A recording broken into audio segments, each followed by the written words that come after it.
Un bateau à l'abandon qui pourrait provoquer un conflit majeur entre la Chine et les Philippines et une petite secousse sur le cours de l'or. On en parle tout de suite dans ce nouvel épisode de l'Hebdor, votre revue de presse hebdomadaire autour de l'or, des métaux précieux, de l'économie et de la géopolitique.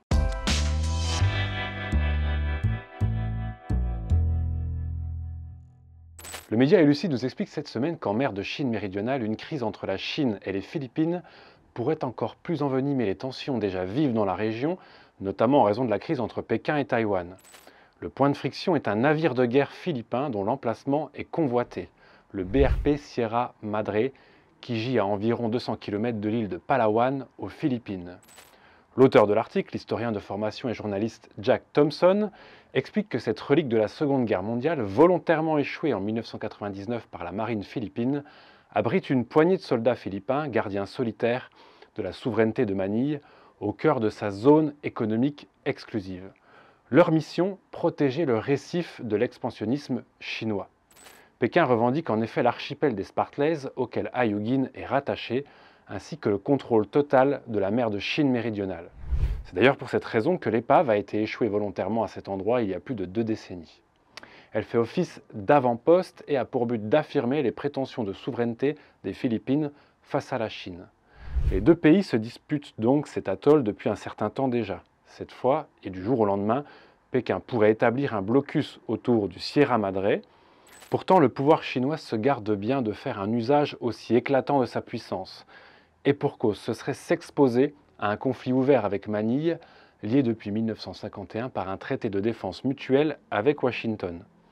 La situation a véritablement commencé à s'aggraver début août 2023, lorsque les gardes-côtes chinois ont empêché leurs homologues philippins de rejoindre le Sierra Madre en les visant avec un canon à eau. Ces derniers n'ont donc pas pu apporter le ravitaillement nécessaire à la survie des soldats à bord, qui dépendent en grande majorité de l'aide extérieure. Le blocage de cette mission a été qualifié de violation du droit international par Manille, souligne le magazine Géo. De son côté, la Chine a désigné cette action de professionnelle et mesurée et a accusé les Philippines de vouloir acheminer illégalement du matériel de construction sur le Sierra Madre. 2 jours après l'attaque, le ministre des Affaires étrangères philippin a convoqué l'ambassadeur chinois pour lui montrer des photos et des vidéos de l'événement. Le 8 août, Pékin a quant à elle exhorté à nouveau Manille à retirer le navire des eaux de la mer de Chine méridionale, une demande réitérée par les Chinois depuis plus de 20 ans. Depuis, les incidents se multiplient, l'épisode le plus marquant étant survenu le 22 octobre dernier à proximité du Second Thomas. Il implique un double accrochage entre 2 navires des gardes-côtes chinois accompagnés de 5 navires des milices chinoises, avec de l'autre côté 2 navires civils escortés par 2 navires des gardes-côtes philippins. Les vidéos sont éloquentes, l'un des navires philippins s'en réchappe de justesse. Un incident qui avait alors fait réagir Joe Biden. « Je veux être très clair », avait dit le président américain, l'engagement des États-Unis à défendre les Philippines est à toute épreuve. Toute attaque contre les avions, navires ou forces armées philippines invoquera notre traité de défense mutuelle avec les Philippines. Aujourd'hui, nous dit l'article des Lucides, Manille se trouve à la croisée des chemins. Le Sierra Madre finira par s'effondrer sur lui-même, et s'il n'est pas remplacé, ce sera une victoire chinoise. En même temps, il est impossible d'imaginer que Manille puisse ériger une quelconque structure dans cette zone sans que Pékin réagisse. Comment? Toute la question est là. S'il est clair que Manille est encouragée par Washington, à quel point l'est-elle? Joe Biden enverra-t-il ses Marines mourir pour un haut fond au moment où toute son attention est retenue par les conflits en Ukraine et au Moyen-Orient? Autrement dit, un 3e front est-il soutenable? C'est la question que doivent se poser les stratèges chinois et américains. Après avoir mis en exergue le traité de défense mutuelle de 1951, Washington ne peut se défiler sans perdre sa crédibilité. Pour l'heure, Washington affirme qu'il soutiendra Manille en cas d'attaque chinoise. Manille affirme qu'elle établira une structure permanente sur l'atoll Ayugin, et Pékin affirme que cela n'arrivera pas. Quelque part, ces gesticulations martiales relèvent d'un grand bluff, analyse Jack Thompson, mais rarement les tensions en mer de Chine du Sud n'ont été aussi explosives. En tout cas, si vous souhaitez en savoir plus sur cette passionnante histoire, je vous invite à aller lire cet article signé Lucide. Et pour dézoomer un peu et comprendre tous les enjeux géopolitiques dans cette région ô combien importante, je vous invite à aller regarder l'entretien de Thomas Flichy, l'Asie, nouveau centre du monde, disponible sur notre chaîne YouTube. Allez, on fait notre traditionnel détour par le cours de l'or qui a été bien secoué la semaine dernière.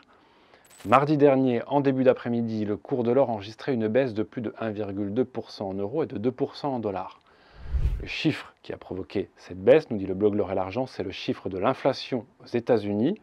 Sur un an en janvier, la hausse des prix est de 3,1% aux États-Unis, c'est 0,3% de moins que le mois précédent, ce qui aurait dû être considéré comme une bonne nouvelle, mais le consensus s'attendait plutôt à un chiffre autour des 2,9%. La vraie attente des traders, nous explique Benjamin Rosor, ce sont les 2% d'inflation aux États-Unis. Pas pour des raisons économiques bien sûr, mais surtout parce que Jérôme Powell, le patron de la Fed, ne cesse de répéter qu'il ne baissera les taux que si les 2% d'inflation sont proches. Si bien que la possibilité d'une baisse des taux, anticipée depuis début décembre 2023, est donc bien en train de s'éloigner. Voilà pourquoi les investisseurs ont brutalement changé de posture sur l'or. Après avoir anticipé une éventuelle baisse des taux et à très court terme par Jérôme Powell, ils se sont ravisés et semblent vouloir attendre maintenant une action effective du grand argentier américain. Après cette petite chute de 2% et être passé sous la barre symbolique des 2000 $, le cours de l'once d'or a repris très vite son rythme de croisière. Hier lundi, en fin d'après-midi, l'once d'or affichait le prix de 2014 $ et 2071 €. Et pour ceux qui souhaiteraient faire un cadeau ou se faire un cadeau, sachez que la maison de haute monnaie Vera Valor sort une nouvelle série de pièces en or 1/10 d'once qui célèbre cette année les 5 éléments. La première pièce de cette série vient de sortir et c'est l'eau qui est mise en valeur. Si vous souhaitez vous procurer cette nouvelle création, je vous mets le lien en description de la vidéo. Voilà, c'est tout pour cette revue de presse. Merci de nous avoir suivis et à mardi prochain pour une nouvelle.